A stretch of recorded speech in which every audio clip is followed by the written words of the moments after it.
Olá, tudo bem com você? Eu fiz um vídeo falando sobre as tendências da mortalidade materna de 2000 até 2020.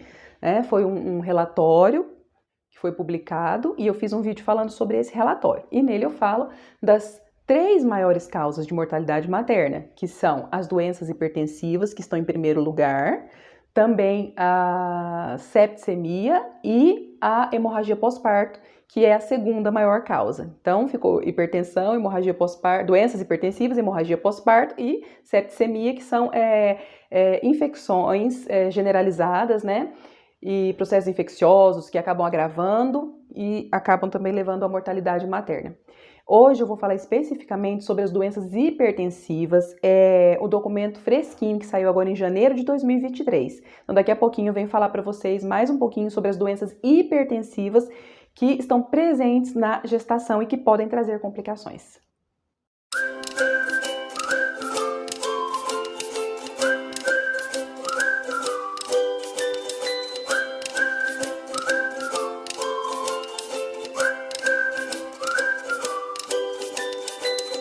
Estamos de volta. Hoje nós vamos falar sobre as doenças hipertensivas presentes na gestação, que são a primeira maior causa de morte materna no Brasil. E estima-se que globalmente a pré-eclâmpsia, que é uma das complicações das doenças hipertensivas, podem trazer complicações de 2 a 8% das gestações de todo mundo.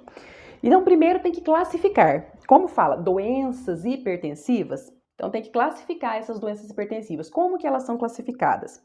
Hipertensão do avental branco. Não sei se vocês já ouviram falar, síndrome do jaleco branco, quer dizer que essa pressão só sobe quando está no consultório. Então, às vezes fica ansiosa, fica preocupada, fica com medo de alguma coisa, e aí só no consultório que essa pressão fica alta. Depois, quando é medida em outros momentos, ela não está alta.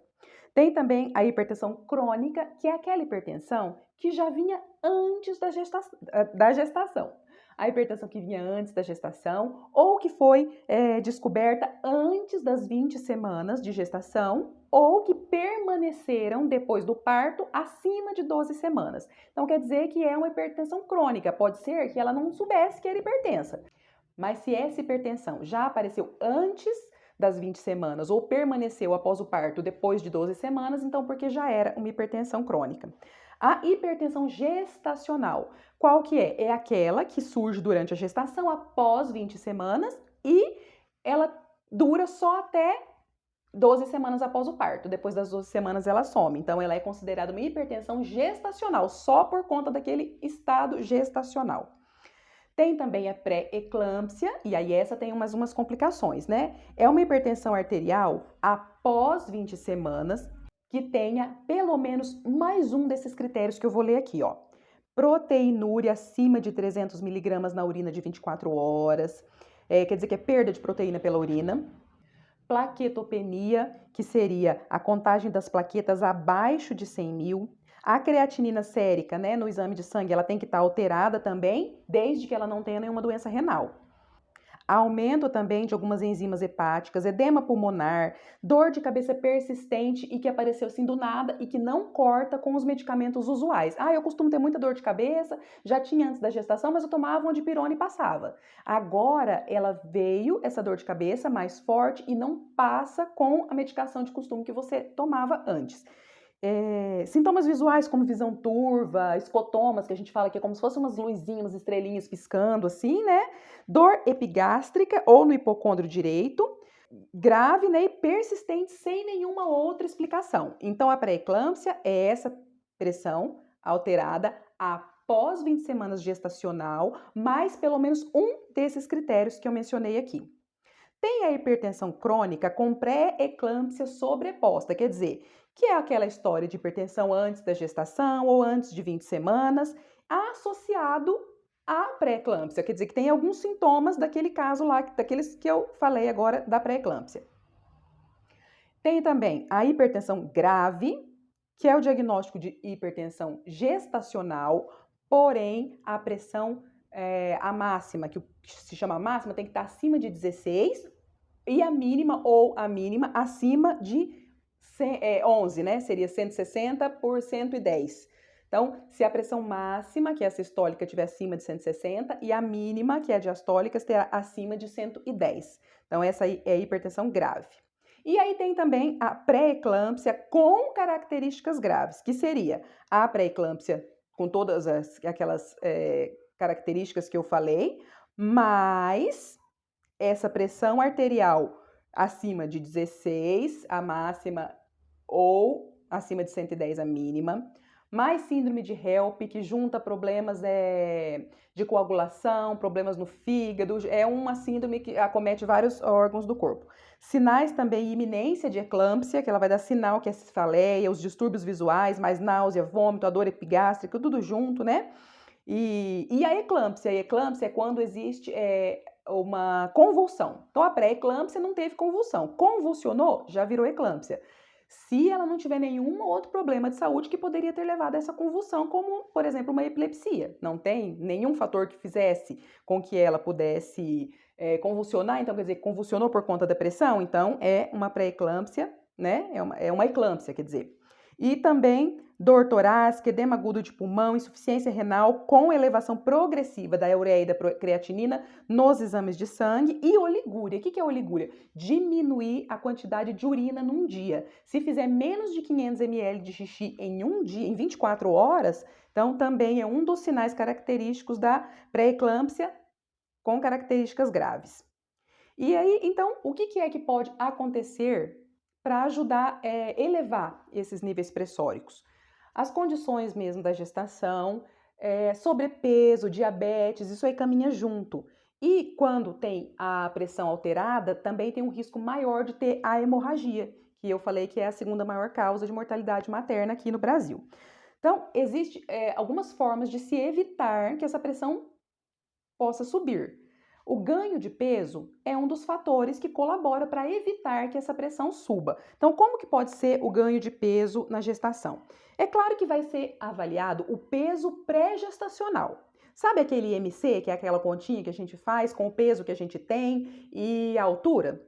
Então, se o IMC da gestante era baixo antes da gestação, então ela pode ganhar mais ou menos de 12 até 18 quilos na gestação. Parece muito, né? Mas quando ela é muito miudinha, ela pode ganhar, então, até esse tanto. O peso, se tinha o IMC entre 18,5 e 24,9, que é um peso adequado, ela pode ganhar em torno de 11 a 16 quilos durante toda a gestação. Se for já antes da gestação, então, já era sobrepeso, e o IMC era entre 25 e 29,9, ela pode ganhar só de 7 até 11,5 kg nessa gestação. E claro que não vai poder ganhar já no início, né? Claro que se ela ganhar esse peso já no primeiro trimestre, vai aumentar muito mais nos próximos. Que o bebê mesmo ele só vai ganhar peso para nascer lá já no final do último trimestre. Se a mãe já era obesa antes da gestação, com IMC acima de 30, então ela só pode ganhar entre 5 e 9 quilos durante toda a gestação. Dessa forma, vai ajudar também a prevenir uma doença hipertensiva na gestação. E se ela já for hipertensa, vai prevenir também complicações mais graves. Quais são as indicações, então, de tratamento para as gestantes que têm essa doença hipertensiva? Se for aquela síndrome do jaleco branco, que eu falei do avental branco, né? Vai só manter o acompanhamento e observar se essa pressão vai subir ou não. Se for uma hipertensão crônica, se ela já sabia que era hipertensa e já tratava, vai manter a medicação desde que ela não seja contraindicada para gestação. Se ela for uma medicação contraindicada para gestação, vai substituir de acordo com a orientação, então, do seu obstetra. Se ela não tomava ainda nenhuma medicação, não sabia, às vezes, que era hipertensa, então vai passar a tomar a medicação que for de primeira escolha. Daqui a pouco eu vou falar também quais são essas medicações. Se for uma hipertensão gestacional e essa pressão estiver acima de 160 a máxima e de 110 a mínima, vai entrar também com a medicação. Tem que iniciar a medicação o mais precoce possível. Se for a pré-eclâmpsia ou hipertensão crônica com pré-eclâmpsia sobreposta, se for uma gestante com pré-eclâmpsia sem sinais de gravidade, lembra que eu falei ali atrás dos sinais de gravidade? Se for sem sinais de gravidade, vai manejar essa hipertensão conforme os critérios de hipertensão gestacional ou hipertensão crônica. vai tratar do mesmo jeito. Mas se a gestante tiver pré-eclâmpsia com sinais de gravidade, ela tem que ser encaminhada para o serviço de urgência e emergência para o tratamento ser iniciado o mais precoce possível. Já vou falar lá na frente também qual medicação que geralmente é usada nesses casos. Então, quais são os antihipertensivos que são mais usados? O de primeira escolha na gestação é a metildopa. A gestante geralmente inicia tomando de 250 miligramas, mas depois, se precisar, vai para 500, de acordo com a orientação do obstetra. Não se toma medicamento sem a orientação do obstetra. Eu estou só citando quais são os medicamentos, mas quem vai prescrever é o obstetra, porque ele que sabe o que você precisa. Tem também os antihipertensivos que são de segunda ou terceira linha, que eu vou falar só os dois que são os mais comuns, que são hidralazina e amlodipino, mas tem outros também. E também os pacientes que serão transportadas para serviço de urgência e emergência lá na internação, elas vão usar um sulfato de magnésio para se evitar chegar na eclâmpsia. Então, se ela tiver com pré-eclâmpsia, vai entrar com esse sulfato de magnésio, daí já é endovenoso, né? Já é pelo acesso venoso, correndo por bomba de infusão para evitar que tenha eclâmpsia. E os antihipertensivos que são contraindicados, não pode durante a gestação esses antihipertensivos. Quais são? Captopril, enalapril, losartana, atenolol, propanolol e espirolactona. De acordo com o documento, então, que foi publicado no Telesaúde da Universidade do Rio de Janeiro, agora, né, em janeiro de 2023, não, então, pode tomar esses antihipertensivos durante a gestação. Tem umas outras observações aqui que eu separei aqui porque eu achei que fosse importante, que eu falei, né, dos fatores de risco. Um fator de alto risco, então, quer dizer, quem tem um desses fatores aqui tem um risco maior de desenvolver uma doença hipertensiva na gestação. História de pré-eclâmpsia, já teve em gestação anterior, né? Gestação múltipla, né, gemelares. Hipertensão crônica, se já teve, diabetes, seja tipo 1 ou tipo 2, doença renal, doença autoimune, como lúpus, ele já tem uma chance maior, então, de ter uma doença hipertensiva na gestação. E um risco moderado de ter. Não teve ainda nenhum filho, né? Primeira gestação, tem obesidade acima de 30, o IMC, tem histórico familiar de pré-eclâmpsia, ou a mãe ou uma irmã teve pré-eclâmpsia, então ela tem uma chancezinha de ter. Características sociodemográficas, como é que é isso? O nível socioeconômico também acaba que influencia. Antecedentes obstétricos de risco, por exemplo, em gestações anteriores a essa, o bebê teve baixo peso ao nascer, o bebê era pequeno para a idade gestacional, teve algum problema, resultado adverso, né, uma mortalidade intraútero, ou um intervalo de gravidez superior a 10 anos. Então, por exemplo, a mãe, ela engravidou, teve um filho e ela foi ter outro filho 10, 11 anos depois. Ela tem um risco também moderado de desenvolver uma doença hipertensiva durante a gestação. O que nós podemos fazer?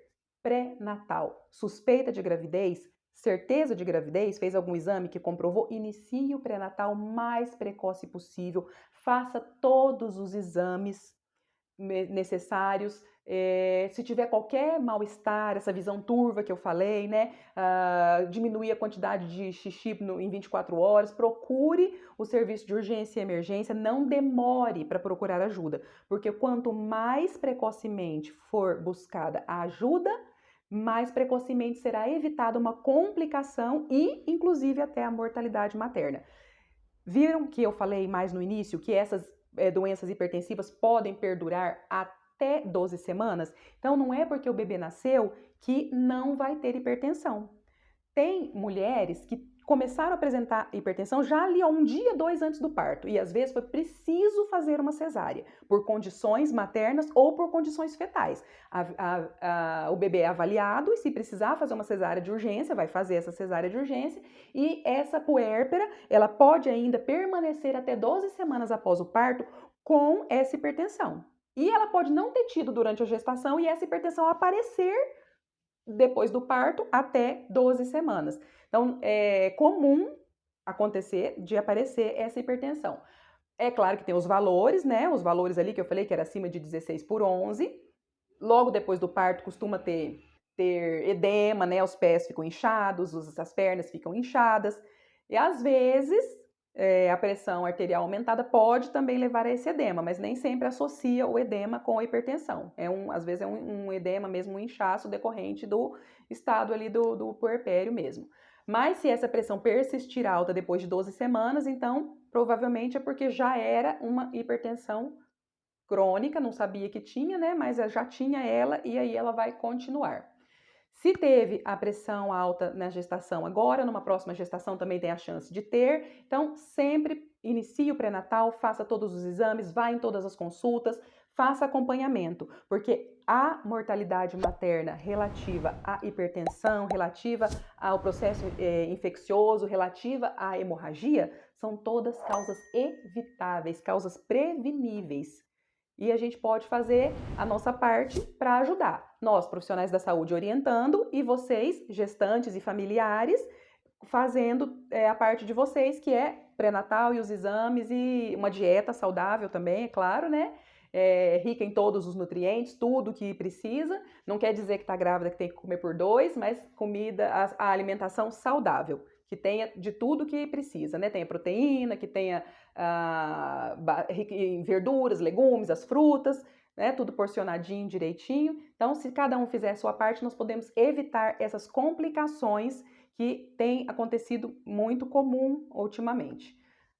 Se você não é inscrito ainda no nosso canal, se inscreva aí, deixa o seu joinha, faça o seu comentário, pode fazer também a sua pergunta, que eu vou ter o maior prazer em responder. E não esquece de ativar o sininho para você receber as notificações de quando sair vídeo novo. E assim você também ajuda o nosso canal a crescer. Até a próxima!